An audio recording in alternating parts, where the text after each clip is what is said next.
tip this week, I want to talk about wind.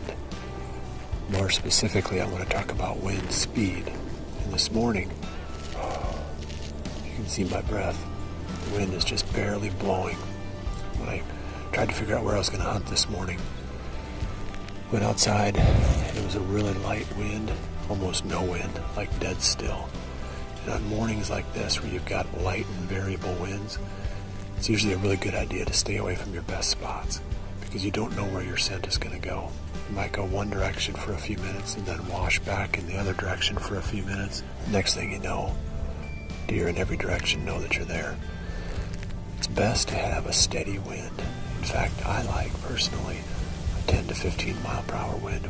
Anything from around 10 miles per hour is about perfect because there's enough rattling in the leaves to cover the noise that you make going to your tree stands in the morning. Because if the deer know you're coming, they're not going to come past your tree stand once you get up in there. So you have something to cover the noise that you make when you go to your tree stand in the morning. And on really still days, it's really tough to do that. So I usually don't hunt my best stands on still days. I like a little bit more wind. On still days, I usually will go to spots like this, just kind of marginal areas where maybe, with some luck, something comes by, but it's definitely not one of my best spots. I appreciate you joining me this week.